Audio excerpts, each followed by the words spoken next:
Bienvenidos de nuevo al Bolígrafo Rojo.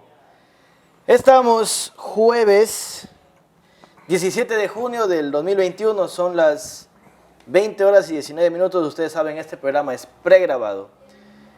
No lo puedo hacer el domingo porque el domingo, antes de este programa, viene el programa La Mira y en el corte comercial no alcanzo yo a mover toda la escenografía para hacer este programa. Aparte, si lo hacemos el domingo, saldríamos ya muy tarde y los invitados generalmente tienen que trabajar al día siguiente y yo también tengo que trabajar al día siguiente.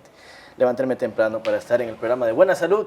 Pendientes mañana el programa de Buena Salud, después del noticiero. Nombro como siempre al auspiciante de todos los programas, Cerveza La Tierrita, 100% Sacha, una cerveza artesanal hecha aquí en Santo Domingo, cerveza sin alcohol porque no puedo promocionar bebidas alcohólicas en televisión. De igual manera, a Importadora Mendoza con su marca Marmen.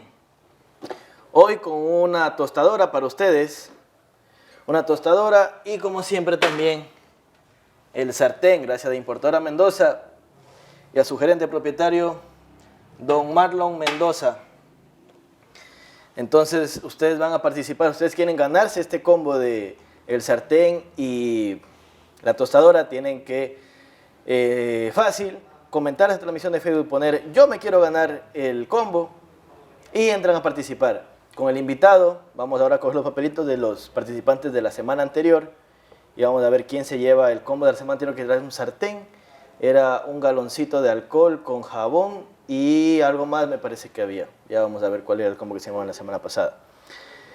Entonces, sin más, para que no me coma el tiempo, vamos a empezar ya con el invitado a quien le doy la entrevista. Me parece que es la primera persona que no es ecuatoriano que entrevisto en el programa. Entonces doy la bienvenida al invitado de esta noche, el doctor Alexis Pérez. Bienvenido, doctor. Hola, bienvenido. ¿Cómo le va? Fabio. Bien, muy encantado de estar aquí en tu programa, sí, lo he visto en varias ocasiones. Usted es cubano y llega acá al Ecuador, ¿cuándo y cómo? Sí, ya en estos momentos soy cubano y ecuatoriano también. Ah, ya tiene la Ya nacionalidad. tengo las dos nacionalidades. Yo llego aquí al Ecuador un 30 de noviembre del año 2013. 2013. Ah, ya 13. 30 de noviembre del 2013. Fue un pedido en el área de epidemiología que solicitó el Ministerio de Salud Pública del Ecuador al Ministerio de Salud Pública de Cuba. Recuerdo que eso fue unos 5 o 6 meses antes de mi llegada.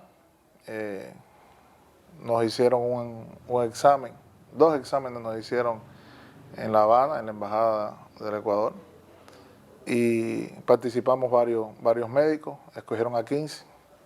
Gracias a Dios yo fui uno de los escogidos. O sea, 15 epidemiólogos o 15 de otras varias áreas. Sí, era fundamentalmente un equipo de epidemiólogos que venía a trabajar aquí al país, pero bueno, trabajar en todas las enfermedades de vigilancia epidemiológica. Nos escogieron sobre el mes de julio y bueno, estuvimos esperando en el tema del CNC, de que nos aprobaran todos los documentos, en el tema del pasaje, y ahí llegábamos en septiembre, no llegamos en octubre, no llegamos, y bueno, ya llegué el 30 de noviembre, el último día del mes de noviembre del 2013, rápidamente nos incorporamos a trabajar al Ministerio de Salud Pública y de entrada siempre vine ya, desde que llegué de Cuba, ya vine ubicado aquí en Santo Domingo de los Áchilas. Ah, ¿siempre estuvo aquí en Santo Domingo usted? Sí, siempre. O sea que usted tiene aquí 8 años viviendo en Santo Domingo. Ya voy a cumplir 8 8 años ya. Siempre desde que llegué de Cuba ya, como te digo, ya me habían asignado aquí a la provincia de Santo Domingo de los Áchilas. Tengo 3 cervezas, la rubia, la roja y la negra. Y acá 2 latas que son de la roja mismo, la del medio. ¿Cuál quiere? La rubia. La rubia. A usted le gustan las rubias. Vamos a ver, ojalá no se haga espuma porque mi compañero Bolívar me sabe mandar estas. Ah, no, esta no es espuma, qué bueno. Me la sabe mandar con bastante espuma, no sé por qué. Entonces así hay que servirle, le voy a hacer la que rompa, que bote todo el gas. Está venido con poco gas, por suerte. Que le pedí que no me mande con mucho gas. ¿Listo? Esta téngala ahí para que se sirva conforme va avanzando la entrevista. Voy a abrirme una negra.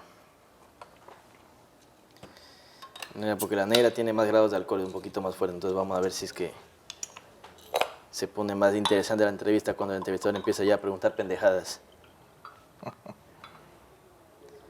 Ok.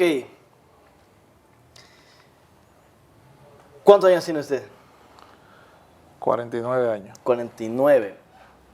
O sea que usted es del 71. 71. ¿Y usted nace en Cuba? ¿Sus padres eran médicos también? No. ¿O cómo usted se interesa en esto de la medicina, en la medicina? O sea, ¿cómo halló el gusto en la medicina? No, mis padres eran obreros. Yo desde siempre, desde pequeñito, ¿no? Fui una gente muy avispada, muy preguntona, muy inquieta, ¿no? Muy indisciplinada, diría yo. Salud. Que si no se calienta y caliente sabe feo. Está buena la rubia. Entonces, te cuento. Y ya aprendí a leer y escribir temprano, antes de los 5 años. Siempre fui así, un muchacho muy indisciplinado. Relajoso. Sí, relajoso. Y entonces, pero me gustaba la escuela. Empecé, bueno, como todo el mundo, el preescolar, la etapa escolar.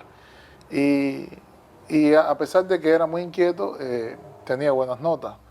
O sea, Lo que me pasaba a mí también era así, era relajoso, pero tenía buenas notas. O sea, para mí bastaba con un rato ponerme a leer y ya me sabía lo que tenía que aprender. Y entonces eso me permitía que los profesores me dejaran hacer un poquito más de travesuras, ¿no?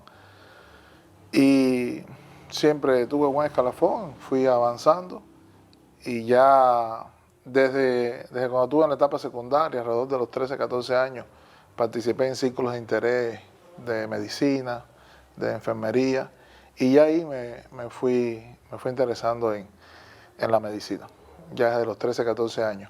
Pasé en Cuba, ¿no? De décimo hasta 12 grados, ese preuniversitario, que es como se le llama, y ya ahí, cuando terminé, o sea, allí se ubican por notas, te ubican en una lista, estaban los primeros en la lista y entonces tú tienes posibilidad de solicitar la carrera que tú desees, ¿no? A mí me interesaban 2 carreras, me interesaban relaciones internacionales, me gustaba mucho, y medicina. Y bueno, al final, en ese tiempo la carrera se estudiaba cuando existía la antigua Unión Soviética. Claro. Y entonces allí teníamos Cuba, tú sabes que era, bueno, es socialista y estaba en ese tiempo en el campo socialista, y relaciones internacionales. Tiene que leer y aprender a hablar ruso. Sí, tenía que hablar ruso. De hecho, yo en el preuniversitario, el idioma que dábamos era el ruso. ¿Y sabe hablar ruso? Ya creo que se me olvidó ya. Pero sí, hablaba ruso. Pero ya en estos momentos sé pocas palabras, ¿no? Y entonces, ya te cuento, así fue. Casualmente, yo terminé el 12 grado en el año 89, que es la caída del muro de Berlín. El muro de Berlín, sí. Y entonces, ya se rompe, ya la Unión Soviética se desintegra, pasa lo que conocemos y esa carrera que tenía mucha relación con ellos, ya en ese tiempo el Instituto de Relaciones Exteriores de Cuba cierra por unos años y no puedo ¿Y cómo ir a estudiar esa carrera. ¿Cómo se sintió en Cuba cuando sus padrinos, o sea, Rusia, que era el que apadrinaba a Cuba en cualquier... O sea, Cuba era una isla geográfica, pero era una isla ideológica en América, porque toda América, bueno, no toda América, pero lo que voy a decir es que estaban cerca de Estados Unidos y tenían siempre ese roce con Estados Unidos, pero los rusos eran los que en cierta manera los protegían a Cuba como isla. Pero Cuba era una isla ideológica también, aunque estaban cerca o sea, a lo que voy es a que, aclaro, ¿cómo se sintió en Cuba el que pierdan ese padrino que era el que los apadrinaba, los cuidaba, se cae y se quedan solos? No, fue bien duro, prácticamente el 80, 90% de la materia prima, de las fábricas, de las industrias, de cómo funcionaba el país, tenía mucha influencia de la Unión Soviética y del antiguo campo socialista. Recuérdate que existía algunos, el Consejo, el CAME se llamaba, Consejo de Ayuda Mutua Económica, y había prácticamente todo el apoyo económico.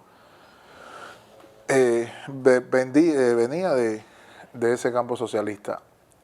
Todo eso se cayó, todo se fue abajo en muy poco tiempo y la pasamos dura en un periodo que empezó ya a sentirse bien después del año 91. Recuerdo que se celebraron los Juegos Panamericanos en el año 91 en Cuba y hasta ahí hubo un poco de solvencia económica. Ya después que se acaban los Panamericanos, para darte una fecha, ubicarte en un espacio, después del año 91 vino un periodo muy fuerte que fue llamado el periodo especial.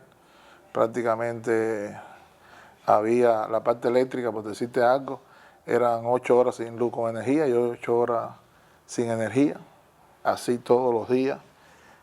Prácticamente todo se cayó de una y se afectó todo, toda la esfera social, la esfera económica. Fue bien fuerte. Ahí fue que empezó a salir la gente en masa de Cuba, que ahí fue cuando empezaron ya hasta en masa. Ha habido varias salidas en masa, ¿no? En bote. Ha habido varias salidas en el año 80, cuando en Mariel salieron muchos.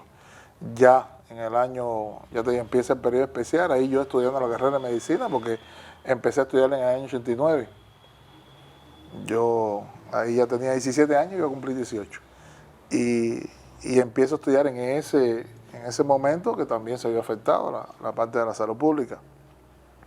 Y ya en el año 94 hubo también una salida masiva. O sea, siempre han ido saliendo, pero en el 94 fue otro año que hubo mucha salida, ¿no? Y en ese momento Cuba dejó que salieran, Estados Unidos tampoco se interpuso y hubo una gran migración por esa vía marítima. Fueron años duros. ¿Tuvo amigos? ¿Tiene usted amigos que hayan salido, que ahora estén en Estados Unidos viviendo? Claro, de hecho te digo que ahora que tenemos toda el internet, el Facebook, el Instagram, hace poco estábamos revisando y todos los que estudiaron preuniversitario conmigo, excepto 2 o 3 de los que estaban en mi espacio más reducido, en mi aula, ¿no? Que éramos unos 25, creo que 2 o 3 solo están en Cuba. ¿Y todos los demás están en varios países, ¿no? La mayoría en Estados Unidos. Y así, de los que estudiaron medicina también conmigo, hay un número importante también que está fuera del país. Vamos a hacer una pausa. Antes, para seguir con la historia, quiero que coja uno de los papelitos que están aquí. Mézclelos, muévale del dedito ahí para ver quién se va a ganar el sorteo de la semana pasada. El que estaba viradito. A ver, este dice Silvia Patricia Ceballos. Silvia Patricia Ceballos es la ganadora del sartén y el galoncito de alcohol y jabón líquido y algo más me parece que había por ahí. Si no me equivoco, me parece que había una almohada también. Creo que había una almohada. Bueno, entonces seguimos con la historia. Silvia Patricia, usted puede venir mañana a partir de ya estoy aquí a las 8, a partir de las 8 puede venir hasta las 8 de la noche, estoy aquí para entregarle su combo. Ya, entonces me quedé en que ya sus amigos están en varios países, usted se viene para acá a Ecuador, pero... No, todavía hay un espacio, todavía no, estamos hablando en el 94, 95, después vino, ya me gradué, me hice médico en el año 95, doctor en medicina general, y ya ahí hice mi rural, como lo hace todo el mundo en esta carrera, y después empecé a hacer una especialidad, hice la especialidad en medicina general integral, que ahí fundamentalmente es una especialidad clínica y tiene que ver mucho con la parte de medicina interna, la parte de ginecobstetricia, con la parte de pediatría, más la medicina familiar, que es lo que se conoce aquí como medicina familiar, o sea, ve esas 3 especialidades y ya la atención a la familia, ¿no? Ya en su núcleo familiar, en lo que decimos nosotros atención primaria de salud, en el primer nivel, y aquí conocido como medicina familiar. Ahí me gradué en el año 99, me hice especialista de primer grado en medicina general integral, y después, en ese tiempo, muy joven, yo me gradué a los 23 años, me dieron la responsabilidad, todavía, incluso estudiando, siendo residente, estudiando la especialidad, me dieron alguna responsabilidad administrativa. Y ahí empecé a dirigir el primer nivel en salud pública, desde un centro de salud hasta una policlínica, y ahí dediqué parte de mi tiempo también a la parte gerencial, a la parte administrativa. O sea, ¿usted administraba un hospital o un centro de salud? Llegué a administrar un centro de salud grande, ahí se le llama policlínico, después una dirección municipal de salud, estuve en la dirección provincial también, coordinando todo el sistema de urgencia. ¿De esto de qué estado, de qué ciudad? De La Habana. En La Habana. Ahí en el 2005 coordiné la emergencia, toda la emergencia de la provincia de La Habana, y ahí empecé a salir de lo que en Cuba se le llaman las misiones, ¿no? A salir a otros países a trabajar como médico. El primer país que fue, en el 2003, fui a Honduras. Estuve 2 años y medio en Honduras. Ahí me acuerdo que el primer lugar 2 años que y medio. 2 años y medio, el primer lugar donde cuando llegué me pusieron en un lugar que era una loma, más de 1000 metros sobre el nivel del mar, un pueblo pequeño, no había energía eléctrica, bien difícil, en una población lejana. O sea, dijo, de gana me vine para acá. Bueno, el primer día que yo llegué ahí, yo miré para arriba, para el cielo, y yo preguntaba qué yo hice aquí, qué yo hago aquí. Pero no, ahí me fui adaptando, después fui avanzando, después bajé de esa montaña, trabajé en una clínica que hacía frontera, que está en la frontera con Guatemala y El Salvador, y ahí terminé, me fue muy bien en Honduras, tuve muchos pacientes, trabajamos bastante fuerte, y ahí estuve en ese tiempo. Después salí, regresé a Cuba, no sé si te acuerdas, ahí en el año 2005 ocurre el huracán Katrina, claro, que afecta a todo Estados Unidos, a la parte de Nueva Orleans. El Caribe. Sí, y hubo también otros huracanes, y en ese tiempo hubo muchas cosas, el terremoto de Pakistán. Y en Cuba se crea una brigada que se llama Henry Riff, que es especializada en grandes desastres y grandes epidemias. Todavía no existía ni pensábamos que íbamos a tener esta epidemia que tenemos ahora, ¿no? Pero sí nos dieron un entrenamiento fuerte en inglés y en el manejo de grandes epidemias y grandes desastres. Estuvimos alrededor de 4 meses preparándonos. Íbamos a salir a Estados Unidos a trabajar un periodo de unos 40 a 45 días. Pero bueno, por los problemas políticos entre Cuba y Estados Unidos, al final no se pudo salir. El presidente en ese tiempo era Bush. En Estados Unidos, no autorizó y no nos dieron la visa. A los 2 días después que nos niegan la visa para Estados Unidos, ocurre el huracán Stan en Centroamérica, y ahí salí para Guatemala. Salí para Guatemala, éramos un grupo de 100 y estuve 45 días en Guatemala en un gran desastre que dejó ese huracán, miles de vidas perdidas, gente sin hogar. Vaya, pero ahí aplicando lo de desastres naturales, no lo de epidemiología todavía. O sea, el entrenamiento fue en desastres naturales y en epidemias. Claro, después que ocurren estos desastres naturales, como ocurrió aquí con el terremoto del 2016, viene a los 20, al mes, vienen las epidemias, ¿no? ¿Qué epidemias, ahí por podemos ejemplo? hablar. Después de un desastre natural, ¿qué epidemias vienen, por ejemplo? Todo lo que es transmisión, enfermedades transmitidas por el agua, vienen las enfermedades diarreicas agudas, las enfermedades respiratorias, viene el dengue, porque hay mucho acúmulo de agua y hay mayor generación de mosquitos, viene la leptospirosis, la vemos mucho ahí en Pedernales. Te voy a explicar por qué llega a Pedernales. ¿Qué es leptospirosis? ¿Qué dijo? Leptospirosis. ¿Qué es eso? Que es una bacteria que es transmitida por los animales, como los ratones, los roedores, el cerdo, y por aguas contaminadas, ¿no? Por todo lo que ellos contaminan. Entonces, si tú tienes una herida en los pies, en las manos, por ahí puede entrar la bacteria. Generalmente es muy parecida en la clínica al dengue. Y es un diagnóstico diferencial del dengue. Hay una bacteria que se crea dentro de la carne podrida, de la putrefacción. Yo pensé que más o menos por ahí iba, como decía que dentro, me imagino que en Pernales, bueno, Pernales ya me va a contar usted de Pernales, pero eso debe ser terrible también ver Entonces decían, tengo familia en Manaví, me decían que desde lejos la ciudad ya apestaba Claro. a podredumbre. Y sí, y a los 15, 20 días todavía estaban sacando cadáveres. Entonces, bueno, pero el entrenamiento fue así. Sí. Viendo el entrenamiento, fue así, en epidemias y en desastres. Bueno, ahí estuve en Guatemala, regresé, ya te dije, estaba en la parte administrativa prácticamente dirigiendo en Cuba. A mí me gustaba yo quería hacer otra especialidad, que era oncología pediátrica. O sea, hacer el sueño Regresar mío a Cuba y especializarse. y hacer oncología pediátrica, ya después de haber hecho la especialidad de medicina familiar. Ujú. Esa era la que me gustaba a mí. Pero por todo este problema de dirección, me dieron mucha responsabilidad y prácticamente me fue imposible empezar esa especialidad.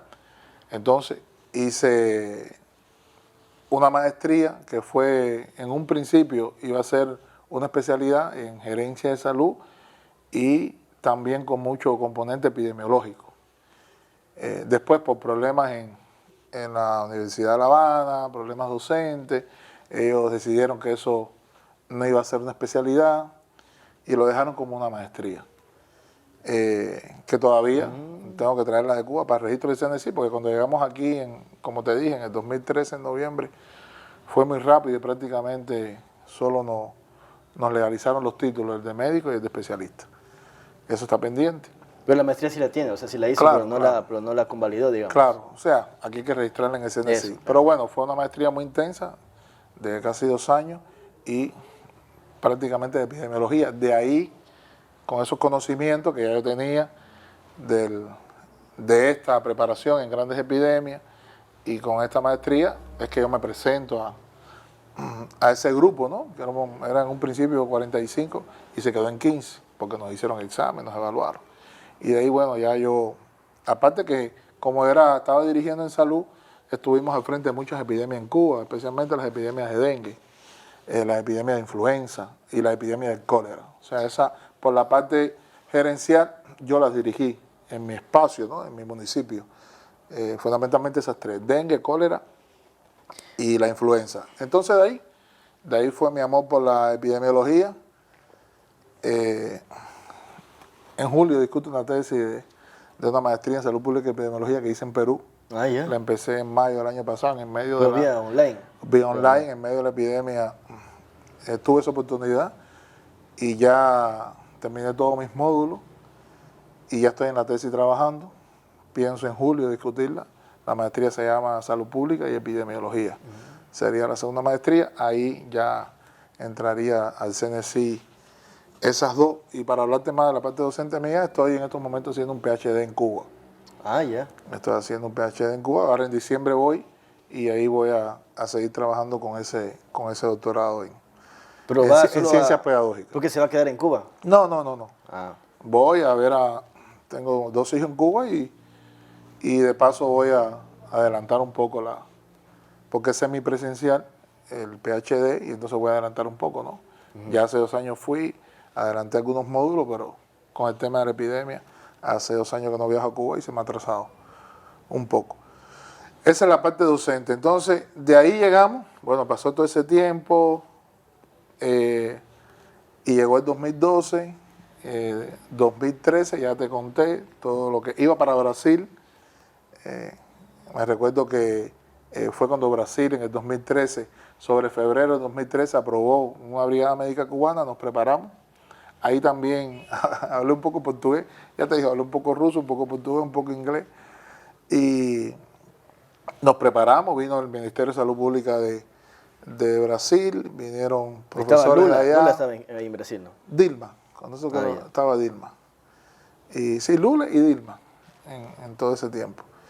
Y bueno, se dio, nos preparamos, estuvimos 3 meses y ya 15, 20 días antes de salir, de irnos para Brasil, el primer grupo, que yo estaba en ese primer grupo, me cuentan del Ecuador, que estaban pidiendo el grupo de epidemiólogos, que querían, y entonces yo dije, bueno, el español es más cómodo todavía, y me embullaron y ya, fui, me presenté en la embajada del Ecuador en La Habana, aprobé y bueno, ya, llegué aquí al Ecuador. Desde que llegué trabajando en el departamento de epidemiología, de malaria, cuando eso estaba malaria, separado del Ministerio de Salud Pública, o sea, eran paralelos.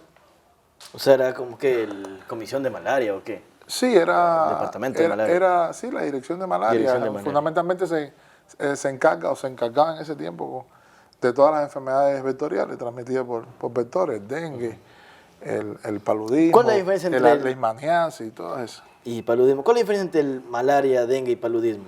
Bueno, el paludismo, la malaria, la transmite un parásito, ¿no? Uh-huh. Es el plasmodio que este es falcíparo, el vivax, el que más está aquí entre nosotros es el vivax, el falcíparo se ve más para el oriente. Lo transmite un mosquito también, o sea, son enfermedades transmitidas, lo que tienen en común que son transmitidas por vectores. Entonces un mosquito que es el anófeles, que aquí en Santo Domingo hay poco, o sea, hay un lugar, creo que en Asamblea Municipal, en Rumiñahui, no conozco bien, ahora sí conozco, pero no recuerdo bien en qué lugar teníamos una población de anófeles y era donde más hacíamos insistencia, porque al final este es un mosquito de área rural, de río, no es como el Aedes aegypti. Entonces... ¿Es el del dengue? Sí, ese sí es del dengue. Es una enfermedad que da mucha fiebre, escalofrío. O sea, tiene sus características clínicas, pero también puede afectar órganos como está la malaria neurológica, el cerebro, o sea, Pero, bien... y habiendo tanto tiempo que tenemos, no me acuerdo, tengo familia aquí en Santo Domingo que está aquí desde el año 59, y ellos ya hablaban, o sea, antes del boom o lo que se hablaba era la malaria, ahora después vino el dengue y luego el paludismo y luego, o sea, depende de la época, o sea, si es que sigue habiendo, no hay una, o no sé si haya, seguramente hay, una medicina así como la vacuna ahora para el COVID. O sea, no hay una vacuna que sea para la malaria y para el dengue y para el paludismo. No. A ver, la malaria sí ya hay medicamentos conocidos que la tratan, los antipalúdicos, los antimaláricos, que incluso se empezaron a usar ahora con el COVID, la hidroxicloroquina, la cloroquina, la primaquina, eso está, y la malaria de hace años que está la malaria, es una enfermedad aquí que la tenemos aquí en nuestro país, África, digo yo, la principal es malaria, es una enfermedad que mata miles de personas todos los años. De hecho, las enfermedades transmitidas por mosquitos son las que más personas matan. Pero ¿y por qué mata gente si ya hay medicina para eso? Porque tiene muchas complicaciones, a veces la medicina no es al 100%, a veces nos tardamos en hacer diagnóstico de la enfermedad. Usted viene con fiebre y escalofrío y se piensa en muchas cosas y lo último que se piensa a veces es en la malaria. También eso lo tenemos a veces con el dengue. O sea, se parecen mucho, hay mucho diagnóstico diferencial de estas enfermedades y a veces la demora hace que los pacientes entren en formas graves y ya es más difícil. Claro, lo que pasa ahora con el COVID, que pensaban que era COVID y era dengue. Claro, nosotros ha habido pacientes que son malaria y se le han puesto antibióticos, entonces a los 10, 15 días alguien le hace una gota gruesa y se da cuenta que es malaria y entonces ya pasó ese tiempo. O sea, a veces son de difícil diagnóstico. Con el dengue también a veces no actuamos a tiempo, a veces no lo pensamos y ya lleva a la forma grave del dengue. Y por eso, como está ahora la medicina actual, yo siempre digo que no se debe morir nadie por dengue. Y todos los años tenemos fallecidos por dengue. Fundamentalmente eso por el mal manejo y por la tardanza en el diagnóstico. Pasa con todas estas enfermedades transmitidas por vectores. De ahí salió el nombre, malaria. Pero bueno, lo fundamental ahora que tenemos en esa enfermedad es el dengue, que es endémico, que es un virus, y son 4 virus, de ahí lo difícil de una vacuna del dengue. Tú me preguntabas, son 4 serotipos, del 1 al 4. Y si a ti te da el dengue 1, tú generas anticuerpos para ese serotipo. Pero si al otro año, a los 2 años, te da el 2, no generas esos anticuerpos. Y el organismo, como tiene algo que sabe que es ese virus, lo reconoce y puede haber reacciones ya autoinmunes, que es una de las hipótesis que se habla de por qué un paciente hace un dengue grave y es casi siempre cuando te dio un serotipo y después ese sí te agarra el otro serotipo. Entonces, es endémico de la provincia, una provincia con mucho calor, con mucha lluvia, o sea, todas las condiciones para que el mosquito crezca y los índices aédicos aquí son muy altos. por encima de 50. Cuando tú miras los principales, el bretado, el índice de infestación y el índice de infestación. Entonces, ahí está esa enfermedad. Está también la leishmaniasis, que también se mira ahí en ese departamento, en esa coordinación de malaria, se mira la leishmaniasis. Igual que es aquí la transmite una mosca, la gente la conoce como la manta blanca. Igual son parásitos y dan estas lesiones de úlceras, fundamentalmente en la piel, porque es la leishmania que tenemos aquí. No tenemos los otros tipos de leishmania. Entonces, es muy frecuente aquí en nuestra provincia, se ve mucho en Vallehermoso, en Las Mercedes. Ahí se ven muchos casos de leishmaniasis, está el Chaga también. Se ve mucho en San Jacinto del Búa, hemos tenido casos de Chaga. Y bueno, después vinieron otras enfermedades últimamente transmitidas por mosquitos, como el chikungunya. Ah, sí, por chikungunya. El Zika. O sea, todas esas enfermedades que se transmiten por vectores la mira este departamento que es un departamento de control vectorial, que ya ahora sí está dentro del Ministerio de Salud Pública y es manejado en la atención primaria en los distritos de salud. Bueno, ahí yo llegué y desde que llegué estuve trabajando allí. Después pasé al Distrito 1, cuando eso estaban los 3 distritos. En nuestra provincia trabajé como epidemiólogo en el Distrito 1. De ahí pasé al Hospital General Santo Domingo. Trabajé también como epidemiólogo y en un rato también como médico laboral. Y en un momento, cuando estaba trabajando en el Distrito 1, la zona me pone al frente de la Dirección de Malaria. O sea, fui director provincial de malaria aquí en Santo Domingo. ¿Eso en qué año? En ese momento, como tú dices, el primer extranjero creo que haya sido director provincial, muy tranquilo, con mucho apoyo de todo el grupo. No hubo tantas quejas porque si era extranjero o no. Y entonces... Oiga, pero ¿cómo le cae a usted eso? Porque al principio la gente criticaba bastante que vinieron los cubanos de acá. O sea, para mí me parece bien, porque si vienen médicos de otro lado que saben y que son buenos, porque son buenos, pero la gente se quejaba, no, pero ¿por qué no ponen a doctores de aquí, que no sé qué? O sea, sí, pero los cubanos saben y hacen bien su trabajo. ¿Cómo le llegó a usted y todavía se quejan. Pero, ¿y cómo usted recibe esas quejas? O sea, ¿qué? A ver, primero nosotros en ningún momento le hemos quitado el puesto de trabajo a nadie aquí, no hemos venido a competir con nadie, hemos venido a trabajar. Yo vine en ese primer año, estuve un año con la misión cubana, que fue cuando llegué aquí, vine apoyando, asesorando, trabajaba en epidemiología, pero prácticamente en funciones de asesor. Y ya después que terminé ese contrato de un año, regreso a mi país y ya vengo para acá y decido venir por mi cuenta, instalarme por mi cuenta, me desligo de ese contrato y ya vengo directamente a trabajar en el distrito. Ya vino por su cuenta. Por mi cuenta. Y en el distrito de salud, como epidemiólogo, y te dije, estando en ese momento allí, me dan la tarea de ser director provincial. En ese momento estaba en tránsito, o sea, ya había un tránsito, iba a ser un tránsito de malaria, ya iba a integrarse al Ministerio de Salud Pública. Esa era una integración que se iba a hacer en 1 o 2 meses, al final duró casi 5 meses, y bueno, me dieron esa tarea de estar al frente de la provincia. No era solo Santo Domingo, también teníamos en Puerto Quito, en Julio Moreno, allá casi llegando a Quito, después en Anegalito, por allá. También ahí asesorábamos, atendíamos. O sea, era una zona, era más que una provincia. Una región, toda esta región. Sí, era una zona aquí y la coordinación nacional estaba en Guayaquil, no estaba en Quito, y trabajábamos directamente con ellos.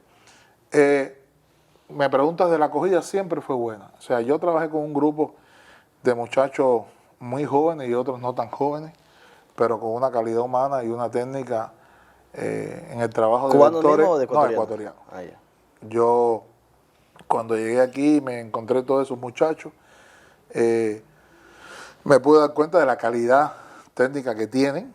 O sea, conocen bien su trabajo. Aquí la parte técnica está bien fortalecida, se hizo mucha preparación. Nosotros dimos nuestros aportes que teníamos en manejo de epidemia, pero al final se hizo un grupo, era un grupo grande.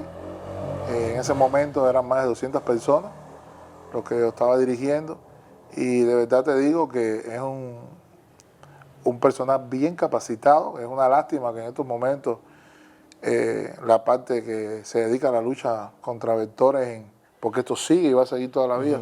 En nuestro Ministerio de Salud Pública ese recurso humano esté ahora tan bajo, cuando necesitamos por lo menos 150, 200 aquí para hacer el manejo correcto, para prevenir.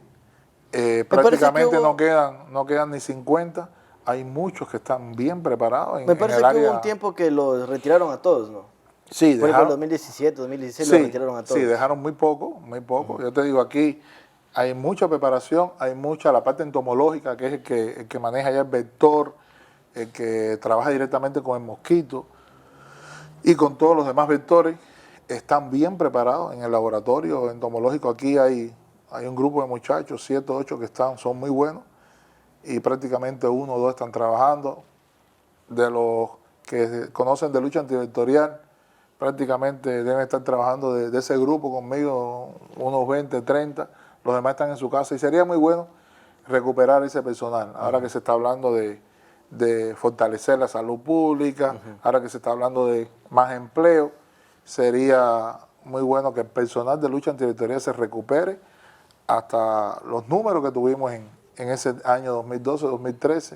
O sea, yo no estaba en el 2012, pero ya fue finales de 2013, 2014 y hasta el 2015 prácticamente, que pasa ya al ministerio. Finales de 2014 creo que ya se integra al ministerio. Y ahí hubo toda esta reorganización que afectó la lucha antivectorial y se ha visto afectada. Entonces ahí trabajé hasta que me fui a Santo Domingo, y de Santo Domingo pasé en el año 2017 al Gustavo Domínguez, que es hasta donde hoy estoy trabajando. Ah, en el Gustavo está trabajando usted. Sí, desde el 2017. Claro, en el Gustavo, pero una vez yo lo vi en el Santo Domingo, cuando nos estaban haciendo eso de las pruebas nosotros. Sí, porque yo fui coordinador de vigilancia epidemiológica también en el Gustavo Domínguez, hasta enero del año 2020, cuando ya nos estábamos preparando para la epidemia. En ese momento la dirección del hospital decide pasarme a la emergencia, y ahí estuve trabajando. Recibí en marzo los primeros casos de COVID. Aquí en Santo Domingo. En Santo Domingo, en la emergencia del Gustavo Domínguez. Ahí los primeros casos los clasificamos nosotros. Y de ahí, en abril, me ponen en prestación de servicio del Hospital General Santo Domingo, que fue ahí donde tú me viste, ahí hasta septiembre. Hasta septiembre del 2020, que regreso de nuevo al Hospital Gustavo Domínguez, y ahora estoy trabajando en la coordinación de medicina interna, un servicio especial que hay en ese hospital, y que para mí es mejor, y me siento muy bien con ese grupo en medicina interna. Ya en ese tiempo, para terminarte rapidito, ese tiempo fue cuando empiezo en abril, por contacto que tenemos con la prefectura, nos llaman para que lo asesoremos en el manejo de esta epidemia que estaba empezando, que prácticamente no se sabía nada, y empezamos a trabajar con la prefectura, con la abogada Ivana Núñez, y ya en mayo empezamos a trabajar con el COE cantonal, y es cuando también por resolución me ponen de asesor del COE cantonal de aquí de nuestra provincia. Y yéndote un poquito más atrás, que hablamos del manejo de epidemia, en el 2016 está el terremoto. Ocurre el terremoto en abril. El terremoto. Y en mayo, el Ministerio de Salud Pública y la organización, y la OPS, la Organización Panamericana de la Salud, escoge un grupo de epidemiólogos de la zona 4, entre Manabí y Santo Domingo, para que trabajáramos en la epidemia, o sea, en lo que viene, en los eventos epidemiológicos que vienen después de un terremoto, de un gran desastre. Pues después de un gran desastre, al mes, ocurren todos los eventos epidemiológicos que te dije, por la descomposición de los cadáveres, se contaminan las aguas, vienen las enfermedades, intoxicaciones, enfermedades diarreicas agudas, enfermedades respiratorias, la leptospirosis, porque todos los roedores, todo lo que se movió ahí, todos esos ratones en Pedernales, infernal lo que encontramos. ¿Qué encontraban? Miles de ratones, todo eso se movió, también donde ellos viven, ¿no? Y entonces ellos también contaminaron las aguas. Me recuerdo que tuvimos un brote de meningoencefalitis en varios niños. Ahí los detectamos a tiempo, se pudo tratar y salvamos muchas vidas de muchos niños con una detención pronta de ese brote. Ahí en Pedernales, o sea, en Pedernales. Ahí estuvimos trabajando un mes al frente de la vigilancia epidemiológica de Pedernales, ahí nos mandaron, y yo estuve un mes trabajando allí en coordinación, el Ministerio con la Organización Panamericana de la Salud.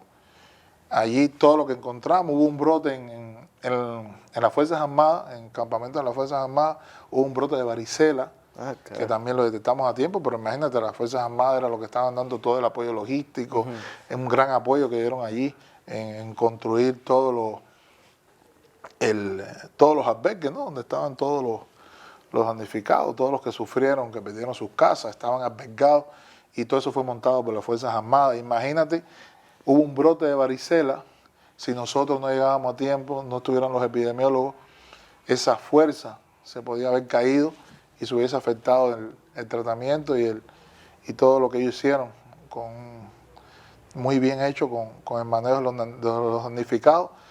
También recuerdo que hubo un brote de intoxicación alimentaria, ahí se empezó a montar las cocinas, cuando llegamos no había buena higiene de manos, no había buena higiene de los alimentos, y hubo un brote de intoxicación alimentaria que nosotros también entramos y tomamos todas las medidas y se pudo prevenir. O sea, allí tuvimos de todo. ¿Esa intoxicación era por qué? Imagínate, todo está sucio, no te lavas las manos, entonces están las bacterias que intoxican, que contaminan los alimentos y ocurren las intoxicaciones alimentarias. Y entonces muchas personas con diarrea, con fiebre. Hubo un brote, una población saliendo de Pedernales, ahora no recuerdo el nombre, saliendo de Pedernales como si fueras para Jama, a mano derecha, una población, no recuerdo bien, se dedica a la pesca, ellos viven de la pesca. Hubo un brote allí grandísimo de dengue, prácticamente eran como unas 300 personas de ese pueblo. La Chorrera. Bueno, ya. Bueno, era como unas 300 personas y prácticamente la mitad con dengue. O sea, se hizo un trabajo duro. Ya te dije, varicela, intoxicación alimentaria, las enfermedades hídricas, hubo leptospirosis, un brote de meningoencefalitis. O sea, trabajamos duro allí. Tuvimos prácticamente un mes allí. Yo trabajé todo el mes de mayo, cuando eso era médico del Hospital General Santo Domingo. Recuerdo que en ese momento la directora era la doctora Katia Tenisaray y ella me llevó hasta Pedernales. Ella era directora del hospital y ella misma me llevó allí al hospital, allí donde me quedé, en el Centro de Salud de Pedernales, allí me quedé. Y toda la semana el hospital, o sea, en los fines de semana me iban a recoger, me iban a ver. Y todo el personal del Hospital General Santo Domingo se portó muy bien. Recogían comida, recogían cosas, agua y me la llevaban para allá, ¿no? Siempre había un aporte de ellos y eso era lo que estábamos viviendo de esa comida y del agua que había que llevarla, porque ya te dije, el agua estaba contaminada. Fue un trabajo muy bonito, muy precioso, me sentí, bueno, imagínate, en un gran evento, un gran desastre para allá nuestro país, porque este también es mi segundo país.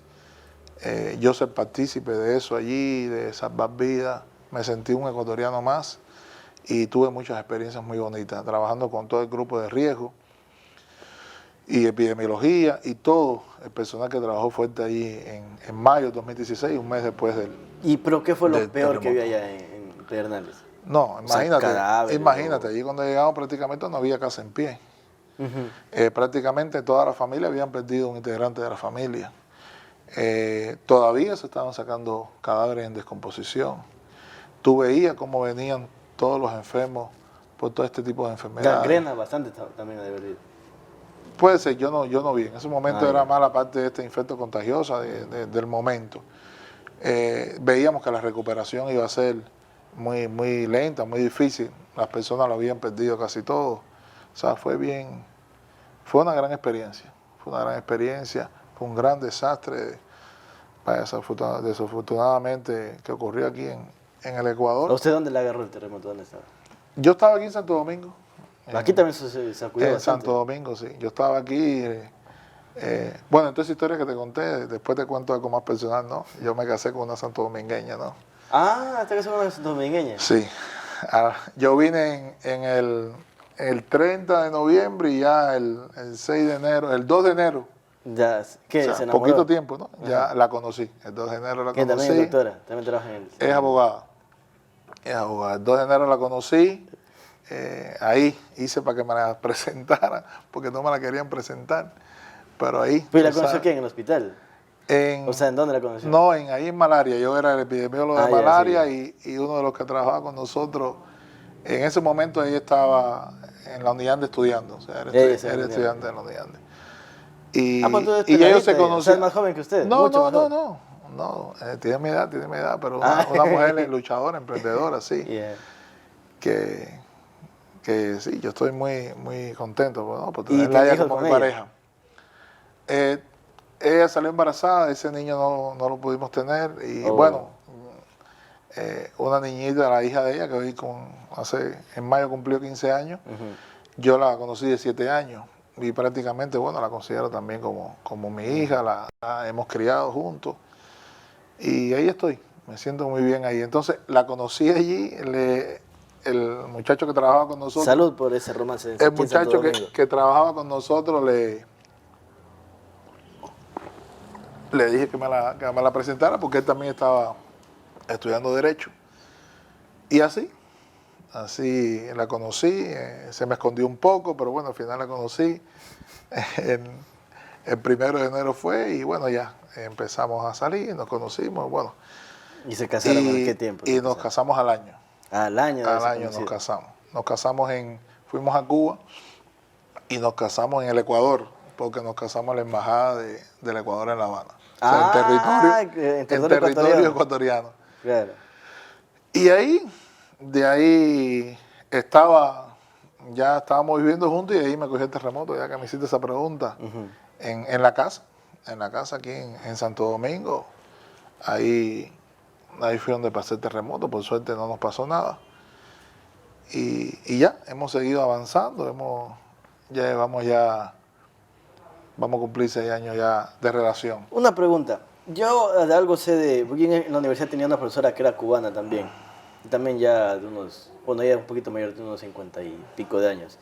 Y ella nos contaba una vez que en Cuba a los niños se los acostumbra a cierta edad, 11, a los 10, 11 años, a los niños se los llevan a todos a un retiro como de un mes y los ponen a trabajar, algo así. No sé cómo se llama. O sea, los llevan obligados a los niños. Y obviamente los niños lo ven como algo divertido. Se van con más niños y si pasan un mes como en un campamento y le hacen trabajar, cosechar sus cosas, algo así. Bueno, eso yo lo pasé cuando estaba en la etapa secundaria.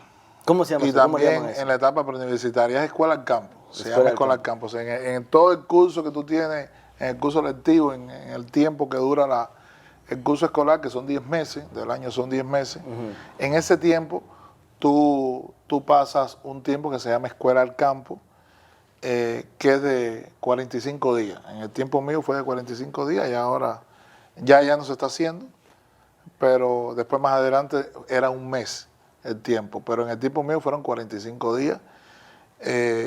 Iba a un lugar que prácticamente era a trabajar en el campo. Te daban algunas cosas de la parte educativa, pero eran pocas. Más era trabajar en el campo. Más era trabajar, sí, ibas a trabajar. A mí yo recuerdo que la primera vez que fuimos a recoger naranja y toronja, que en ese tiempo se exportaban. Y me pasé 45 días recogiendo naranja y recogiendo La toronja. naranja ya es como la naranja de aquí o como la naranja de Florida. Como la de Florida. Ah, ya. Claro, ya eso ahora, con toda la disminución en la producción de naranja, ahora no se hace eso. Pero en ese tiempo había bastante producción de naranja. Ya te conté todo esto, era de exportación, se exportaba una parte A Rusia. a Rusia y a los demás países socialistas, no era Rusia solo. Y ahí trabajé, la primera vez trabajé ahí y me acuerdo que al otro año, eso, si no lo hacías, te influía en la nota académica. Claro, sí. Te influía en la nota académica. Al otro año creo que recuerdo que fui a recoger cebolla, estuvimos recogiendo cebolla y el último año estuvimos recogiendo papa. Pero era cosechar, recoger, no era que tenían que sembrar o trabajar o en la tierra. No, lo que te tocaba. En el mejor de los casos, todo el mundo quería recoger, cosechar. Claro, pero si te tocaba trabajar en el campo y deshiervar, o sea, quitar esa hierba, ese era el peor trabajo. Claro. El sol ese, tú quitando hierbita, eso era, nadie le gustaba eso. La gente le quería recoger porque, por ejemplo, tú ibas a recoger naranja, cuando yo recogí naranja, yo recogí un saco y me comía 5 naranjas. Claro.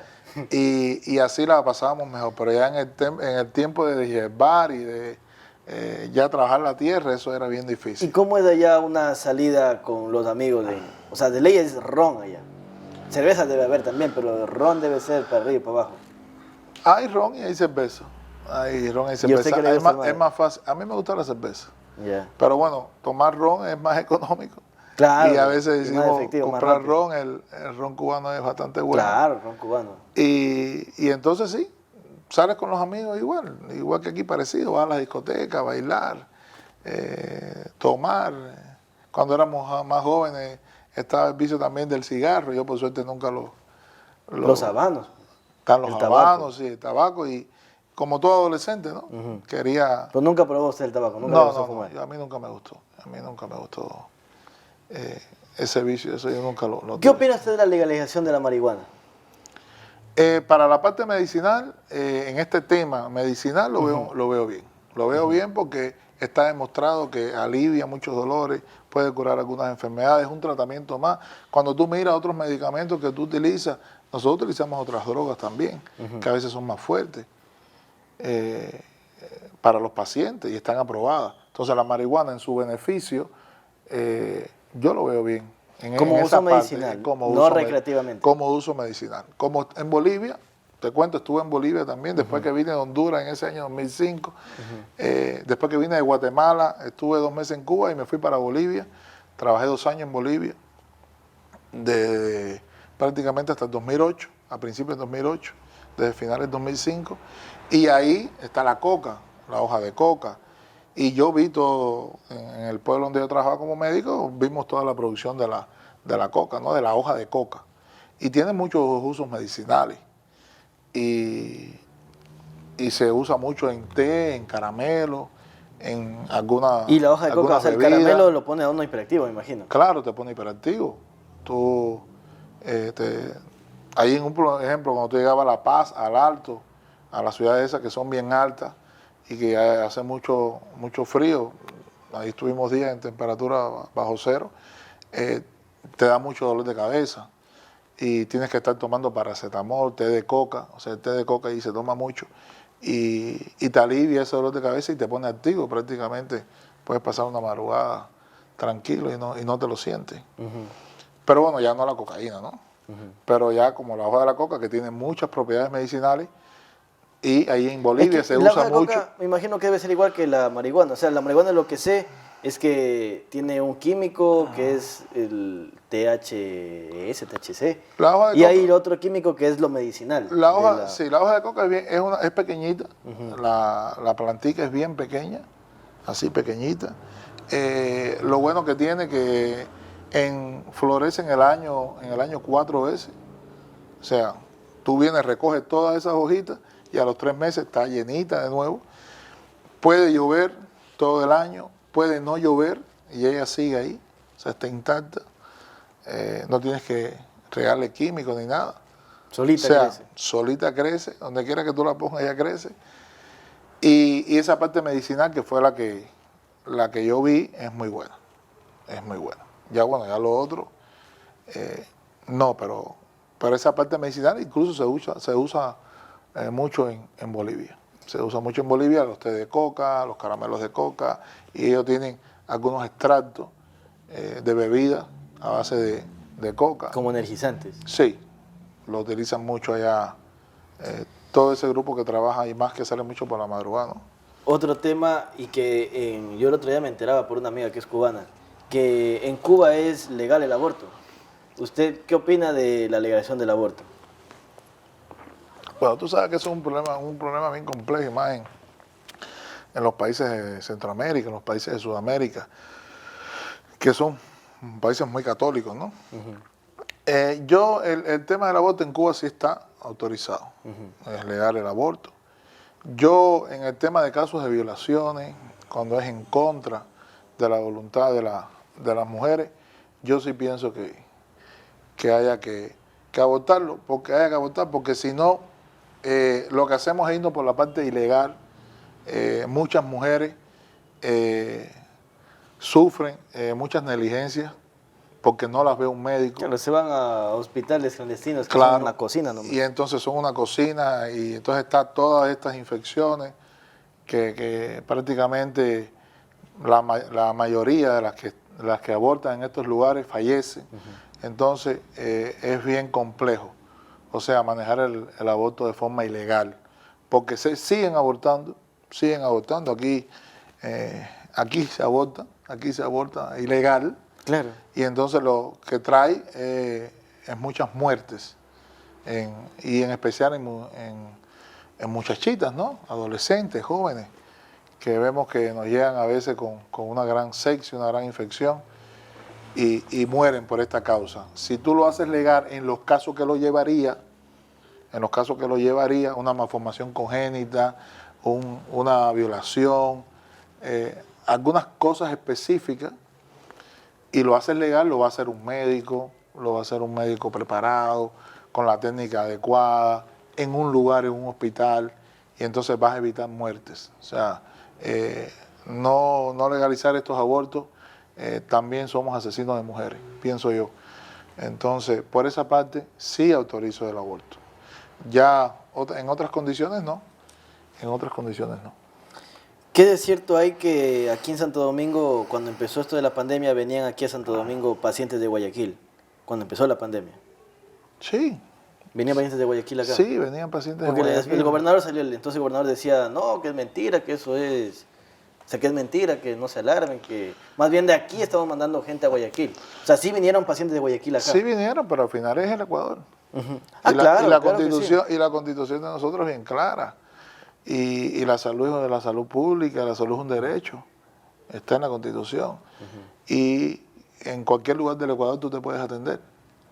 Tú puedes ir a una provincia del Oriente, puedes ir a Esmeralda, puedes ir a Manabí, puedes ir a Guayaquil, puedes ir a Quito. Y ahí tienes el derecho de que te atiendan y que te atiendan bien. Y entonces eso yo lo vi con un poco de regionalismo, lo vi como un poco... Claro, sí. No lo vi bien. De hecho, de Santo Domingo fueron también muchas personas a Quito, a Guayaquil.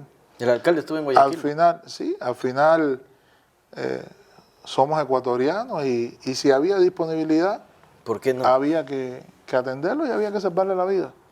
O sea, eso de entre nosotros mismos cerrando fronteras, esos rasgos que a veces caen en rasgos xenófobos, de que si la sierra, que si la costa, que si Guayaquil, que si Quito, que si cubano, que si venezolano, que si ecuatoriano.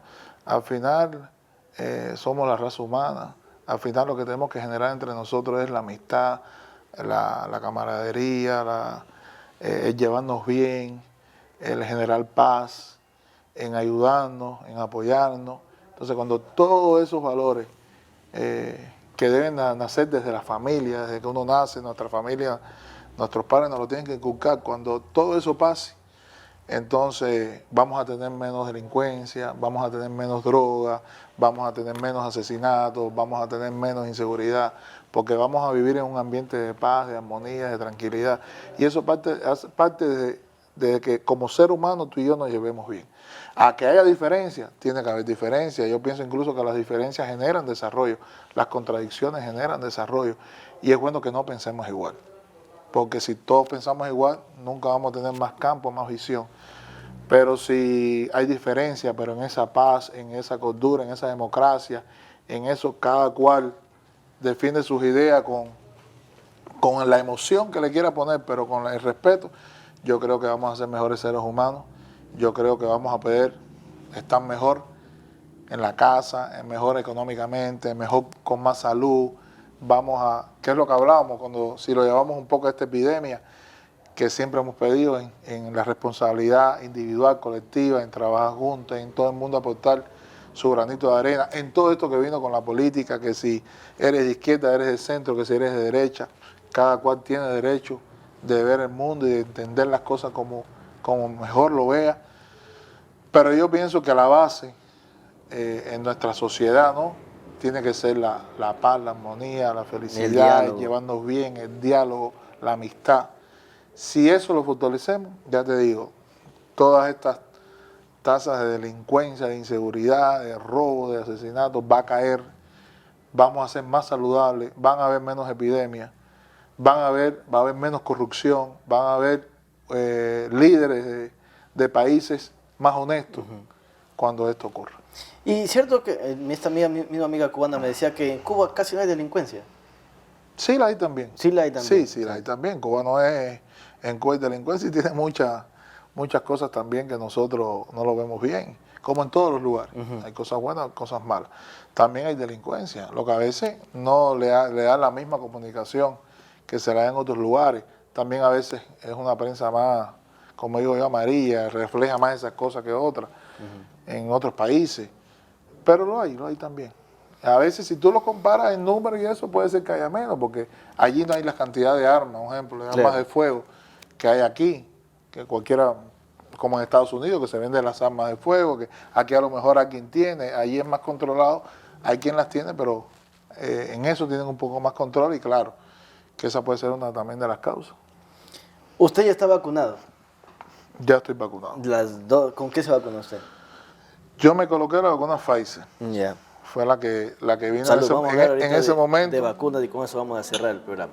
Salud. Fue la que vino en ese momento.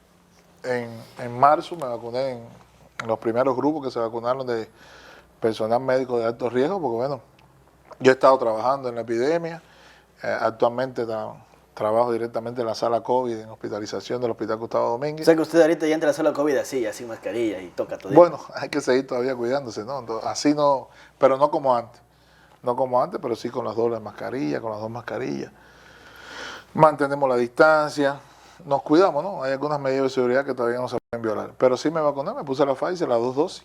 Ya, ¿y cuál es la diferencia? O sea, a ver, ¿qué vacunas tenemos aquí en Ecuador? Actualmente tenemos 3. Tenemos la Pfizer, la AstraZeneca y la Coronavac, que es de la farmacéutica Sinovac. La población la conoce más como Sinovac. Pero bueno, el nombre de la vacuna es Coronavac. Ya, esas son las 3 la Sinovac también es de 2 dosis. De 2 dosis. Todas las que tenemos aquí son de 2 dosis. Son de 2 dosis. Ya, pero va a llegar la China, ¿cómo es? Cancino. Va a llegar la Cancino. Cancino. Y también puede ser que llegue la Sputnik, la rusa. La rusa también es de una sola dosis. No, la rusa, la Sputnik hay en una dosis. Es de 2. No, de 2. Cuando hay una que es la Sputnik Light, hay algunos refuerzos que ellos, ya Rusia está avanzando, tienen 5 vacunas, ya tienen 2 aprobadas, están avanzando las demás. Tienen una de 1 dosis, pero la Sputnik, que es la que más eficacia tiene, la mejor de ellos, es de 2 dosis. O sea, todas las que tenemos, vamos a tener 5, vamos a tener 4 de 2 dosis, vamos a tener la Cancino, que es de 1 dosis.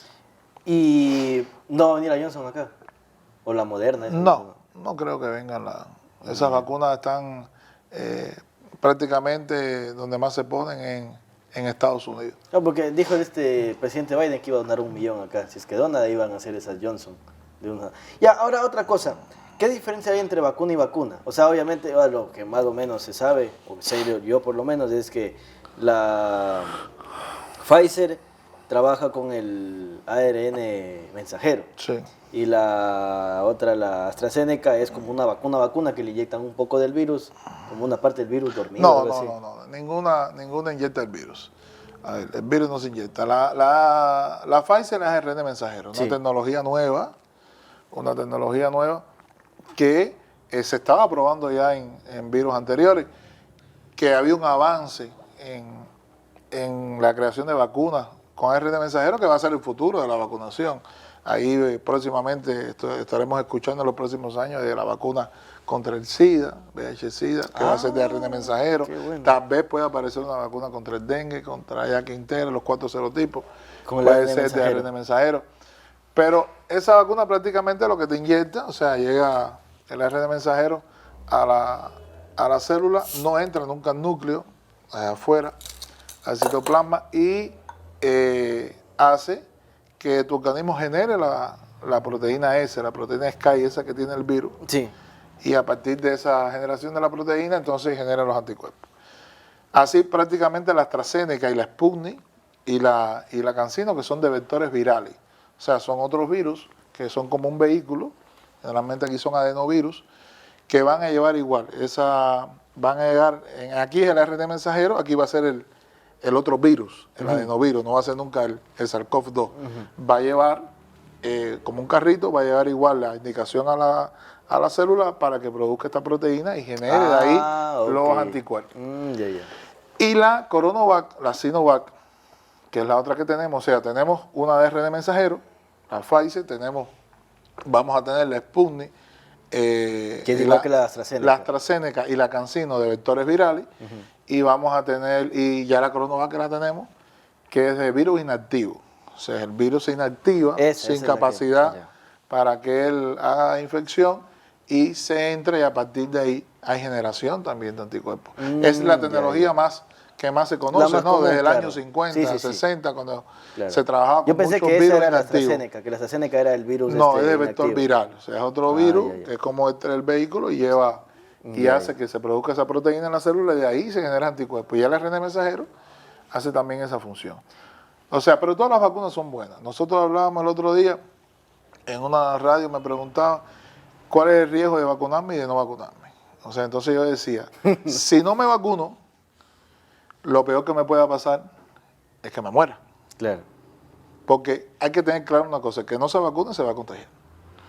O sea, si yo no me vacuno, lo peor que me puede pasar es que me contagie y que me muera.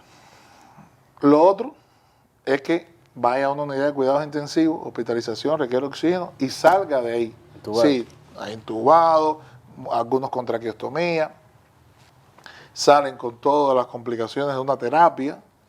Entonces, si salgo vivo de ahí, la mayoría generan muchas secuelas que hasta ahora siguen, no sabemos hasta cuándo van a durar, a nivel de todos los órganos, respiratorio, corazón, riñón, hígado, piel, neurológico, a todos los niveles. O sea, eso es lo otro que me puede pasar. Si no me pasa eso, o sea, no me muero, no me dejan secuelas, voy a ser un paciente que me contagio y voy a ser leve o asintomático. Pero ¿qué es lo malo de eso? Que a mí no me va a pasar nada, pero yo voy a llegar a mi casa con el virus y puedo contagiar a mi abuelita, a mi abuela, a mi abuelito, a mi papá, a mi mamá, y algunos de ellos pueden fallecer. O sea, yo voy a ser responsable de eso también. O sea, por ninguna forma, el no vacunarse es una opción, es una buena opción. Por ningún lado que tú con la que sea. Con la que sea. Y te voy a explicar por qué. O sea, el no vacunarse no es bueno, porque mira todo lo que puede pasar. Ahora, el vacunarse va a evitar todo eso. Porque si tú te complicas, te contagias, prácticamente todas estas vacunas tienen una eficacia de un 100% contra formas graves. Entonces, tú no vas a necesitar ni una sala de hospitalización, ni una unidad de cuidados intensivos y no te va a pasar todas estas cosas. O sea, me va a agarrar el virus, me va a agarrar, claro, pero no me va a mandar pero también incide en transmisión. Y todavía están los estudios a ver hasta cuándo, cuando tú te vacunas, puedes transmitir, cómo es esa carga viral, si estoy vacunado, todas esas cosas. Puedo contagiarme y puedo transmitir. Ahí están los estudios. Hasta ahora parece que se transmite muy poco y la carga viral, en ese Muy caso, leve. es muy baja. Entonces, si tú contagias a alguien, si logras contagiarlo, también va a pasar esa carga viral muy baja y va a ser un paciente leve y asintomático. O sea, miren la diferencia de vacunarse y no vacunarse. Lo importante, porque puede ser cualquiera, porque aquí lo que tenemos es que parar, cortar la cadena epidemiológica, cortar la transmisión. Cuando nosotros cortemos la transmisión, cortemos ahí la cadena, quitemos ese virus de la cadena, ¿verdad? Porque la cadena epidemiológica es el virus en el medio, un paciente contagiado aquí, al otro lado un paciente no contagiado. Que Se está corta expuesto. la cadena que es el que no está contagiado. Vas a quitar el virus, entonces ya no va a haber más ya. contagio. Vas a tener control de la epidemia, vas a cortar transmisión y cuando alcancemos esos porcentajes, alrededor de un 80% de inmunidad colectiva por la vacuna, entonces ya el virus no va a poder hacer lo que él hace, que es llegar a un organismo, un ser humano, entrar a la célula, multiplicarse para seguir perpetuándose. Y hasta ahí va a llegar el virus.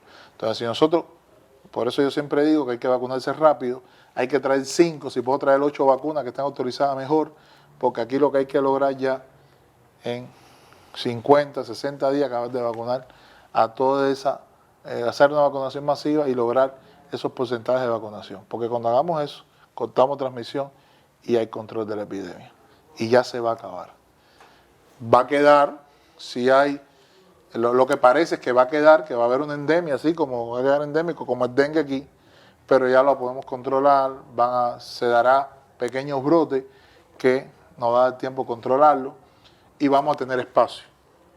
Vamos a tener espacio en los hospitales, que es el que ahora no tenemos, para poder tratar si a alguien se nos complica. O sea, miren la ventaja de vacunarse Lo va a poner la roja. en no vacunarse.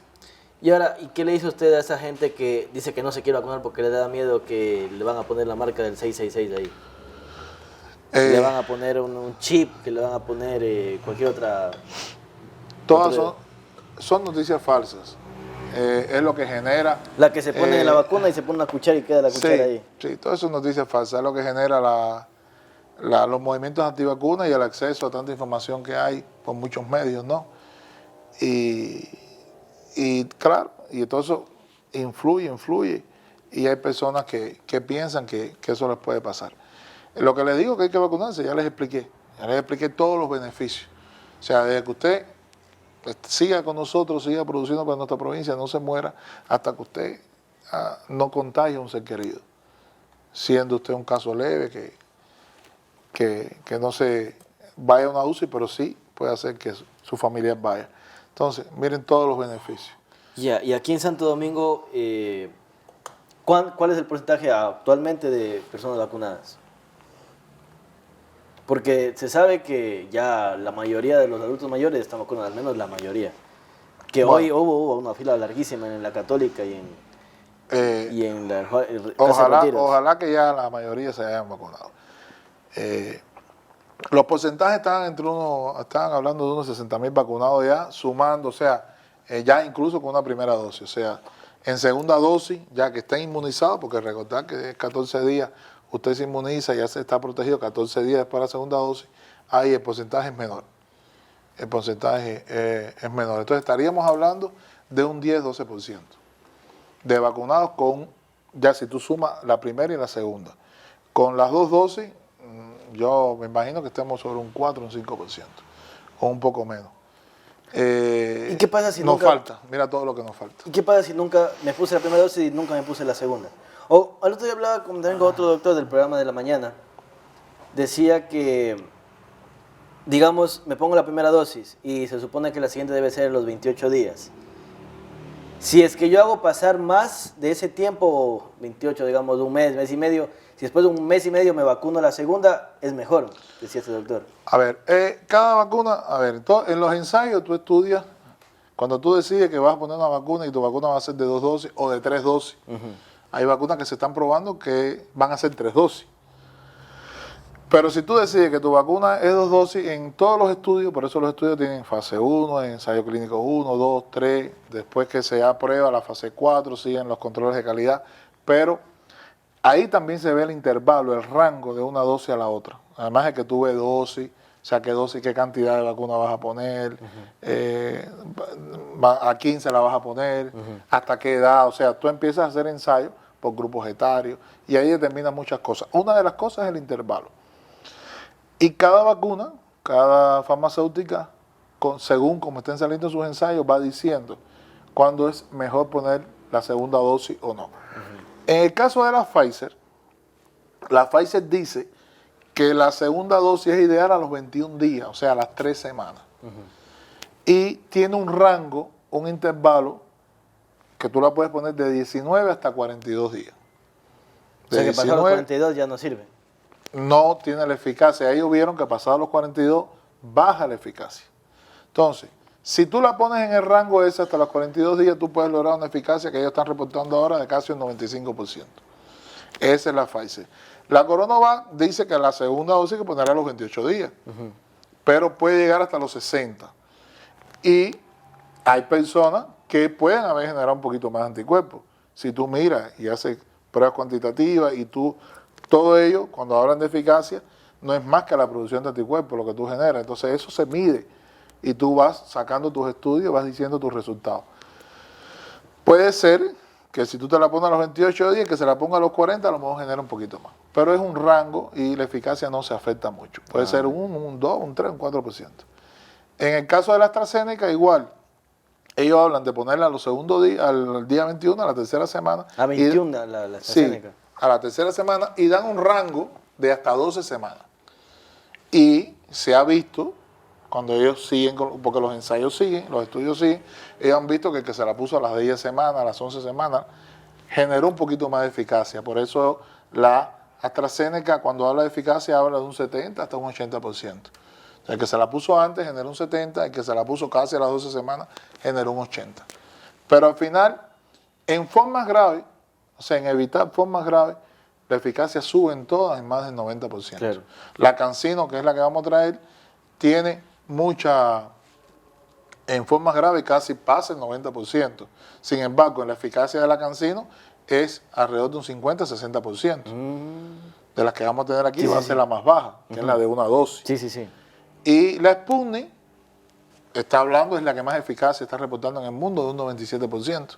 Pero en general todas, en evitar formas graves, se acercan, pasan del 90%. Y lo que yo te decía, aquí lo que tenemos que ponerlas todas, o sea, ponerlas rápido, alcanzar vacunación masiva, llegar casi al 80% de población vacunada, incluyendo niños, incluyendo embarazadas, incluyendo todos esos grupos, para que tú, cuando tengas eso, entonces tú cortes la transmisión, tenga efecto directo en la transmisión y se paró, se controló la epidemia y se acabó.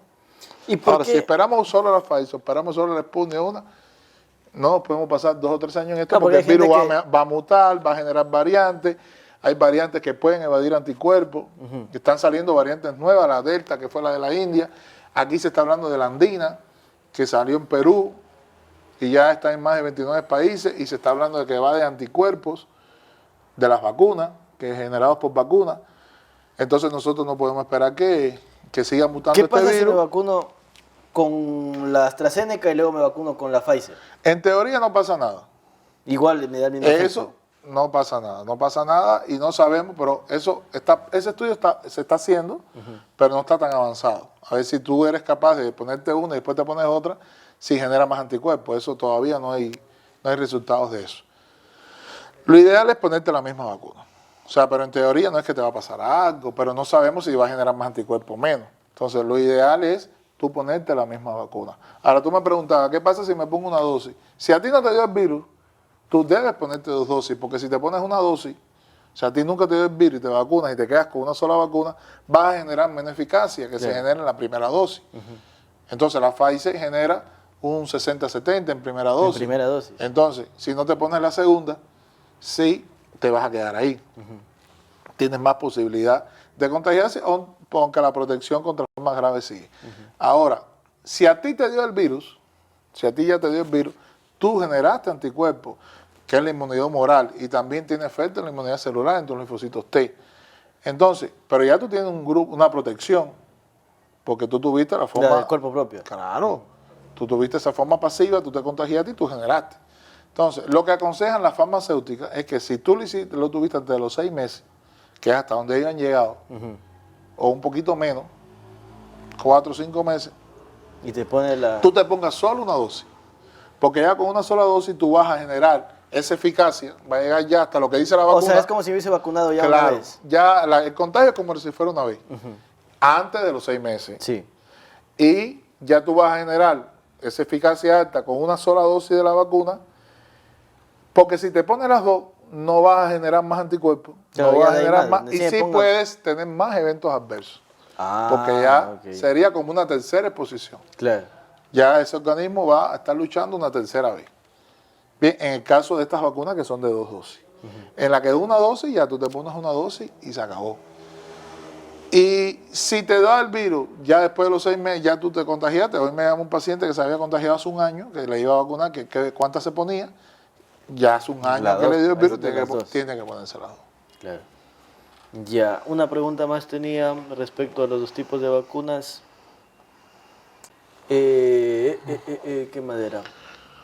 ¿Usted cree que llegaremos llegaremos a la meta del 9-100? ¿Cómo es que dice? 9 millones de vacunados en 100 días. ¿Será que llegamos? Viendo la información que nos están dando, que ya próximamente, ya en julio a lo mejor ya tenemos, ya se cerraron las negociaciones con la CanSino, estamos hablando de 6 millones de dosis, y es una sola dosis. Se van a hacer 6 millones de ecuatorianos. Pero 6 Ya- millones con una sola. Con una sola. Es una sola dosis, ya están inmunizados. Y los datos que se está dando es que hasta la fecha, sumando las 2 dosis, se han vacunado ya más de 2 millones de ecuatorianos. Si seguimos este ritmo, o sea, vamos a un ritmo lento, pero todos los días se está vacunando. Si llega ese impulso de 6 millones de dosis de CanSino, llega la Sputnik también, que también se van a adquirir millones, se está hablando, yo escuché que se habló de que podemos alcanzar 40 millones de dosis. O sea, 45. El escuchaba yo, sí. 130% de... Vamos a estar por encima del 100%. Ahora, Entonces, si eso pasa, yo sí pienso que se va a cumplir esa Ya, otra esa pregunta. meta. Cuando hablan de que vamos a tener tal cantidad de dosis, o sea, una vacuna viene con, o sea, ¿cómo le explico? Digamos que dice que va a vacunar a 100 millones, en 100 días a 9 millones de personas. Cuando él habla de esos 9 millones de personas, ¿cómo me hago entender? Cuando dice que vamos a estar vacunados todos, ¿hablan de las 2 dosis o solo una? No, ya cuando te dicen vacunados son las 2 dosis. Las 2, ya. Sí, ya. Aquí ya vacunados para inmunidad colectiva, cuando tú hables, que tú digas, llegamos al 70, al 75%, es porque ya la persona esa está es la pregunta. protegida. Esa es la pregunta. AstraZeneca manda 1 millón de dosis al Ecuador. ¿Es 1 millón de dosis es para 1 millón de personas o para 500.000 personas? Para 500.000 personas. Esa era la pregunta. Aquí estamos hablando de personas. Ya. Por eso se está hablando de 40 millones de dosis. Con 40 millones de dosis, vacuna al 20. 20 te vas a ir. La población Claro. de nosotros es 17 millones y tanto, ya te vas a ir por encima. Ya entendí. Y van a quedar vacunas para refuerzo. Vamos a ver que siguen dando los estudios, las investigaciones, hasta cuánto dura la protección. Eso hay que esperar. Hay que esperar si nos vamos a vacunar todos los años o cada 2 años. Eso hay que esperarlo. Pero es bueno tener esas vacunas además aquí, porque podemos, según lo que vaya saliendo en las investigaciones, podemos protegernos. Ahora, repito, insisto, aquí es tiempo, porque este es un virus que se defiende, y este es un virus que está siendo atacado, y este es un virus que muta, que puede crear una variante, y quién sabe quién puede decir de que no va a crear una variante que va a dar anticuerpos de estas vacunas. Que va a ser exacto. Entonces, las vacunas se van a ir perfeccionando con las variantes. Ahora salió una vacuna nueva que próximamente en Estados Unidos, la Novavax, que es una vacuna de 2 dosis que tiene mucha efectividad sobre las variantes sudafricanas, brasileras, de Inglaterra. Entonces, o sea, ya hizo, esta es de nanopartículas de subproteína, o sea, otra técnica, y están haciendo adecuaciones. Las farmacéuticas están haciendo adecuaciones para estas nuevas variantes. Por eso, lo más seguro es que hay una dosis de refuerzo. Eso va a ser casi el seguro. Pero la vacuna, por eso te digo que se va a ir perfeccionando. Pero si tú sigues demorándote, aparecen estas variantes que son más contagiosas. Entonces, puede evadir anticuerpos y entonces para tú lograr una inmunidad colectiva ya nos hablaríamos de un 70%. Se hablaría de un 80 o de un 90. Entonces aquí lo que hay que acabar es de vacunar ya para lograr ese efecto de controlar la epidemia. Con esa pregunta terminamos. ¿Por qué se pone la Pfizer a los adultos mayores y por qué la AstraZeneca a la gente mayor? O sea, ¿hay cierto tipo de vacunas que es para cierto tipo de personas? ¿O por qué se le aplica la Pfizer a los mayores? No, el problema es disponibilidad. ¿Se le puede poner una AstraZeneca a un adulto mayor? Es disponibilidad de vacunas hasta los 55 años porque hubo algunos eventos. Hubo algunos eventos de coágulos, formación de coágulos. Sí. Y la farmacéutica dijo, bueno, vamos, como en este grupo, menores de 55, hemos tenido más resultados y menos eventos adversos graves, vamos a ponérsela a eso. Y tú tienes que ir con las recomendaciones que te da el que produce la vacuna, porque la vacuna no es tuya. Claro. O sea, si yo como país, esa vacuna es mía, como farmacéutica, la tengo yo, los ensayos los estoy haciendo yo. Entonces yo te doy información y te voy dando las pautas de cómo tú debes poner la vacuna. La Pfizer es una vacuna que ya está autorizada hasta los mayores, hasta los 12 años. Ya se le puede poner de 12 años hacia arriba a todo el que quiera. Incluso ya están haciendo estudios muy adelantados en mayores de 6 meses. Ah, caramba. Ya autorizaron ponerla en embarazada en mujeres que están dando lactancia materna. ¿Esa es la Pfizer? La Pfizer. La Moderna también, no la tenemos, pero es una vacuna que también está autorizando. La Sputnik también, la Coronavac. Se está hablando ya de que tiene muchos adelantos en los mayores de 3 años que se puede poner. O sea, entonces tú la puedes poner. Todo depende de la disponibilidad de vacuna que tú tienes. Pero aquí no es una vacuna mejor que otra.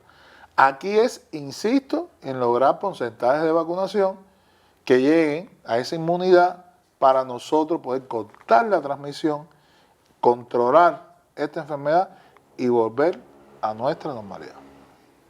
Ese es el objetivo. Muy bien, vamos a ver cuánto tiempo se nos ha llevado la entrevista. A ver, tengo preguntas del público. A ver, dice aquí una pregunta. Dice, a ver.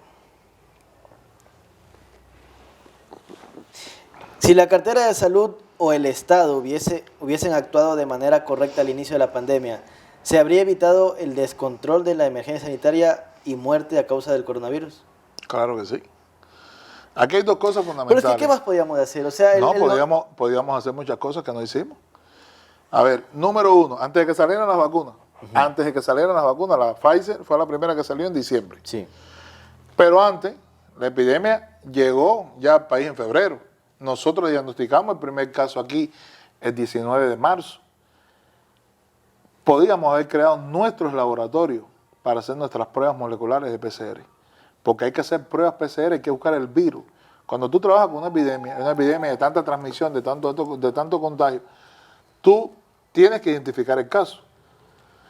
¿Y el caso cómo se identifica? Con pruebas PCR, hisopado, esa que se hace en la nariz. Ya, y esas pruebas hay dos también. Claro, está la de antígenos y está la de PCR molecular, que es mejor. ¿Y cuál es la diferencia entre las dos? O sea, que la de antígenos es una prueba rápida. Tú te la haces y a la hora está el resultado. Sí, en 2 horas. La prueba molecular, generalmente, en tiempo real, tú la montas y a las 4 horas ya está el resultado.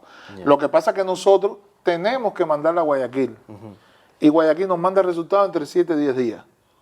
Entonces, no tenemos toda la disponibilidad de hisopo, de medios de transporte, para llevar esa muestra que tú tomas. Entonces, prácticamente teníamos que hacer 100 pruebas y hacemos 10. Si nosotros hubiésemos tenido nuestro laboratorio aquí para combatir enfermedades, infectos contagiosos, lo hacemos de aquí de una, no tenemos que mandar a Guayaquil. Y nosotros hubiésemos hecho, en vez de, no sé en total cuánto hemos hecho, pero te voy a poner un número, de 10.000, hubiésemos hecho 100.000. Si tú hubieses hecho 100.000 pruebas, tú ibas a tener esos casos positivos, más los contactos de alto riesgo, o sea, ibas a rastrear más contactos y a sus contactos también, entre el 5.º y el 7.º día, le ibas a hacer la prueba. Entonces, ese grupo, tú lo ibas a convencer y le ibas a decir, quédate en casa. O sea, ese sí tiene que quedarse en casa confinado el tiempo que tú contagias, que es de 10 a 14 días, menos 2 días antes de tu contagio, que es el periodo de transmisibilidad, hasta 10, 12 días hacia adelante. Entonces, pero como ya yo sabía que tú eras positivo, siendo asintomático, siendo leve, lo que fuera, yo te aislaba. Y ese grupo sí se iba a quedar en casa. Pero yo no podía hacer las pruebas que yo necesito porque no tengo laboratorio, me faltan todo lo que te dije, y eso es un gran problema. Si nosotros lo hubiésemos tenido... Eso de que salen las pruebas falsos positivos, claro, falsos negativos. No, en todos los exámenes de laboratorio hay falsos positivos y falsos negativos.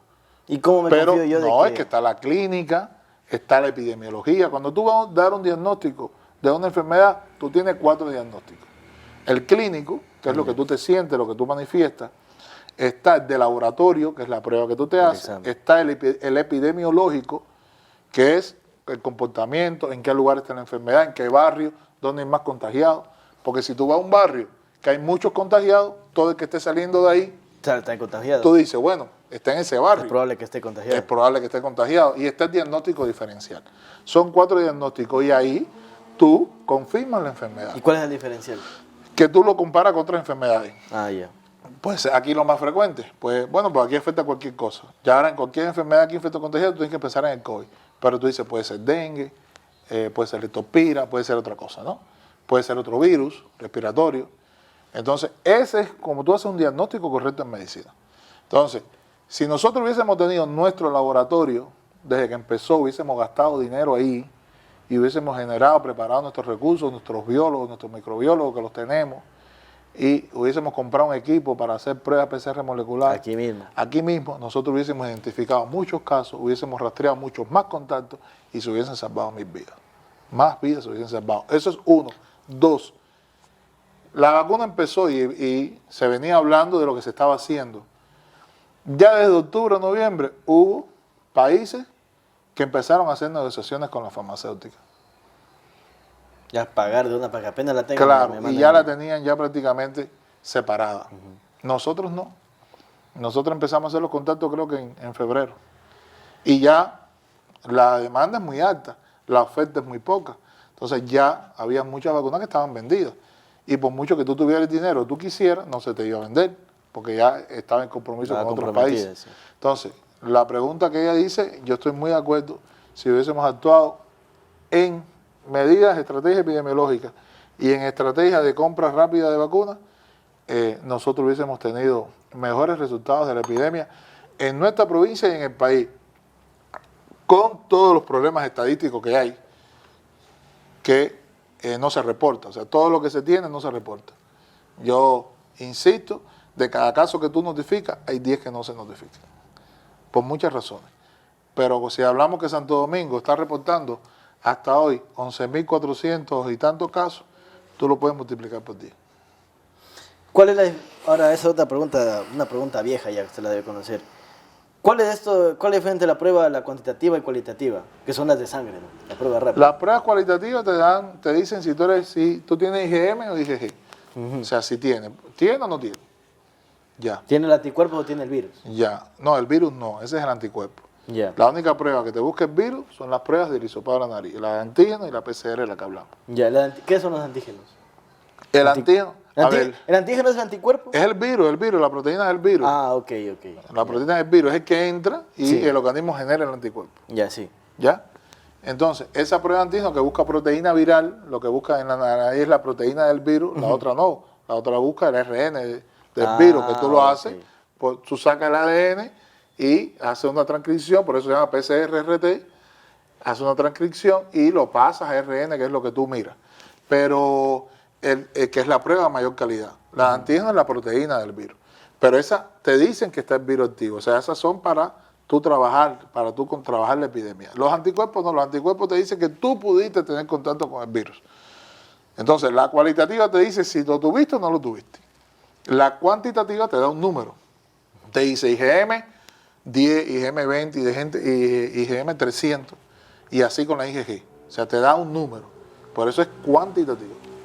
Un número de... Según la prueba que tú tengas, puede sí, ya, ser pero o sea, la cualitativa da un número de ¿qué? De linfocitos T. de anticuerpos, no, de anticuerpos. ¿Los linfocitos T no son los anticuerpos? No. Ah, ok. No. Los linfocitos T también forman parte del sistema inmune, son células del sistema inmune que están, los linfocitos T y los linfocitos B. Los linfocitos B son los que generan los anticuerpos. Okay. Los IgM, la IgG y todos los demás. Ok. Ya, otra pregunta más. Dice, ¿qué piensa de las medidas implementadas por el COE cantonal? Las que están vigentes que culminan el 20 de junio. A media, medidas a media.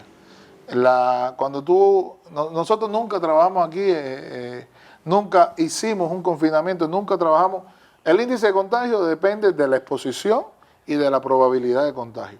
Nosotros contra la exposición, por muchas razones, muchas voces, muchas personas que estuvieron en contra del confinamiento, hablando de la reactivación económica, nosotros nunca logramos una medida de contención que fueran lo más cercano al 100% contra la exposición. O sea, trabajar por lo menos un periodo efectivo, un periodo de transmisibilidad, como yo una vez planteé, de hacer un confinamiento de 8 o 10 días, después descansar unos 15 días, okay. Salir y después volver.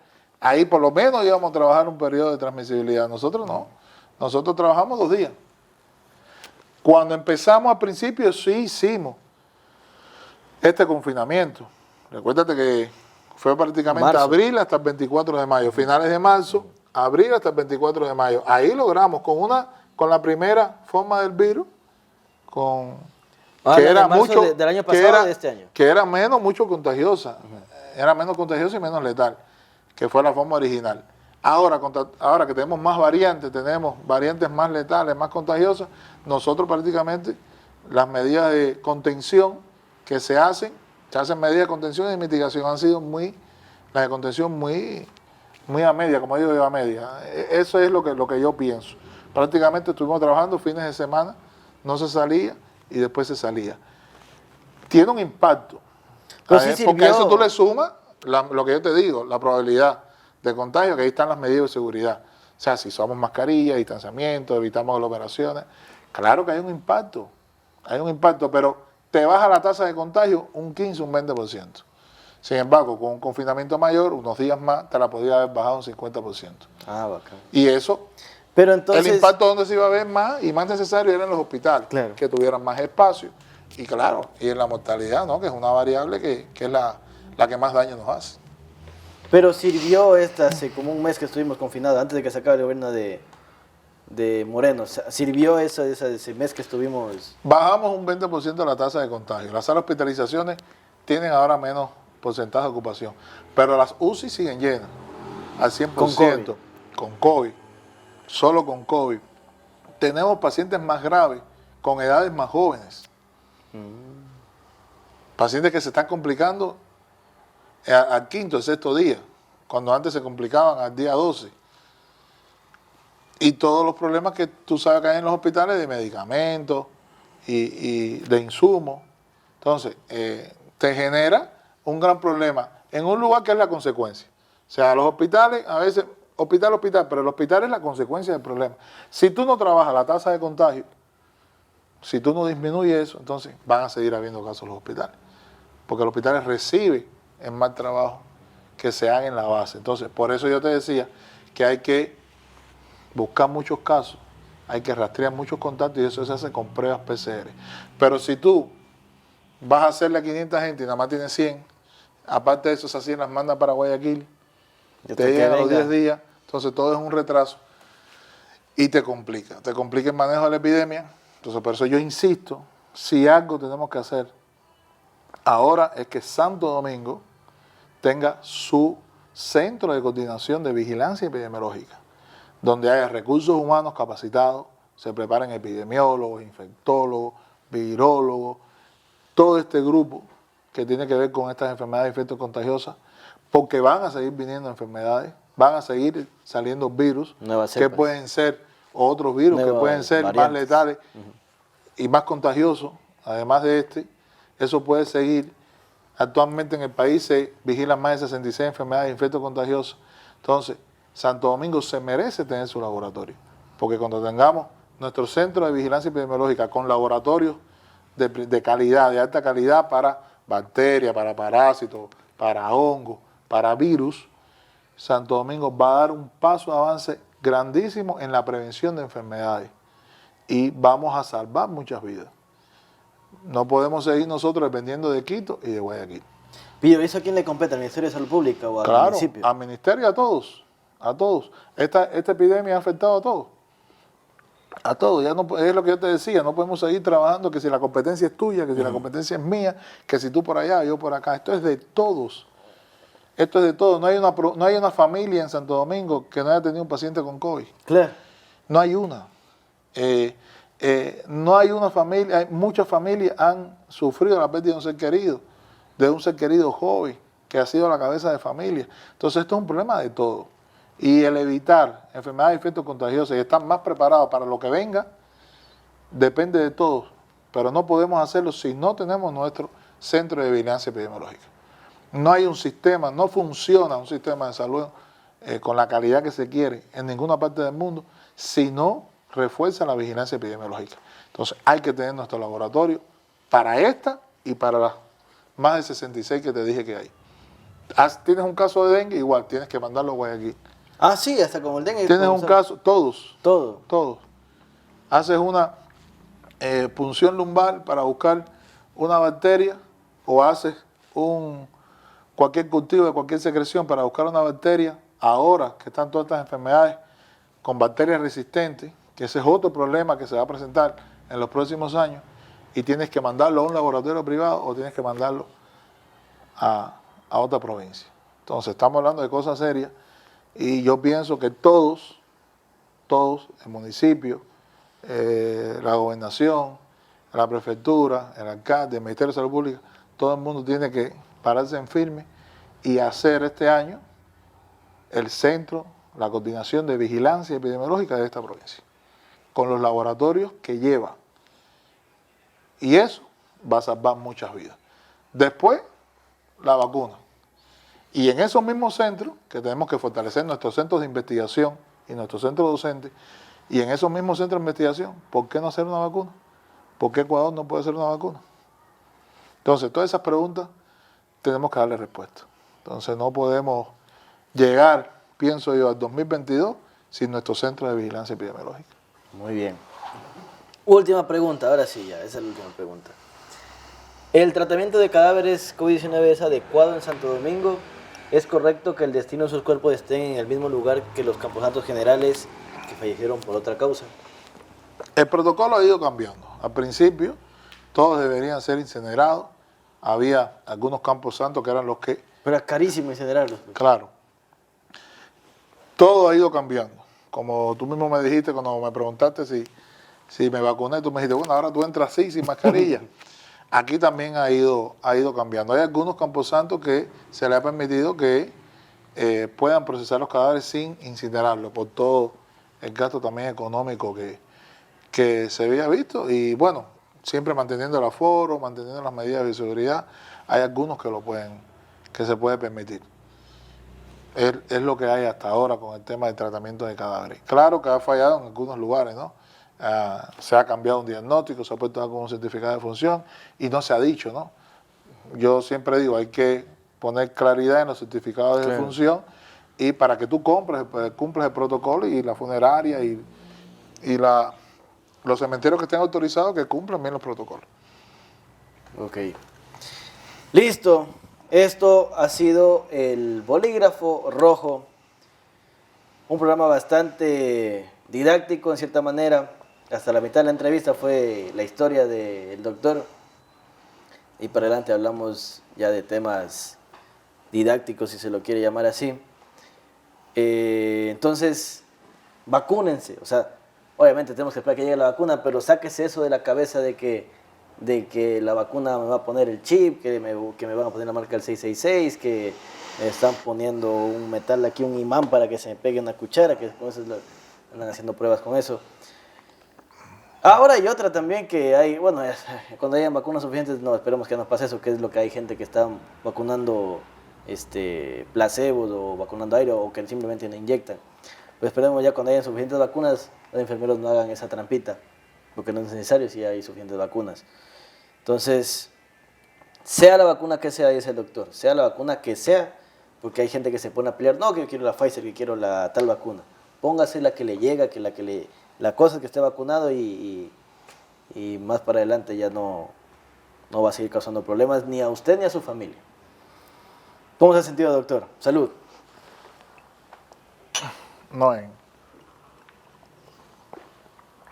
Bueno, ya nosotros estamos trabajando con Saracay ya bastante tiempo. Hace más de un año, ¿no? Claro, desde que empezamos el programa, ¿cómo se llamaba? Aprendiendo de COVID. Aprendiendo de COVID. Y es como la casa, ¿no? Aquí hay un personal muy profesional y muchos jóvenes, ¿no? Y entre los que me incluyo ella, ¿no? Y de verdad que aquí me siento muy bien, te repito, un personal muy profesional y con mucho deseo de trabajar. Pero es la primera vez con información muy verdadera. Es la primera vez que una entrevista con cerveza. Porque vez. antes no le habían dado cerveza, pues ninguna entrevista le iban a dar. En el noticiero no le iban a dar cerveza, pero aquí sí ya... Ni agua a veces nos ponían en los programas de COVID. Aprendiendo de COVID y hablamos bastante, ¿no? Ajá. Listo, entonces recuerden que ¿quién fue la persona que ganó? Era esta de aquí, era Silvia Patricia Ceballos. El día de mañana puede venir usted a cualquier hora, a partir de las 8 de la mañana hasta las 8 de la noche, a llevarse el premio, el combo que era un sartén, un galoncito de alcohol con jabón y algo más que no me acuerdo qué era. Y para la siguiente semana está el sartén y la sanduchera. Para que se la lleven la próxima semana con el otro invitado que esté aquí. Vamos a hacer el mismo sorteo.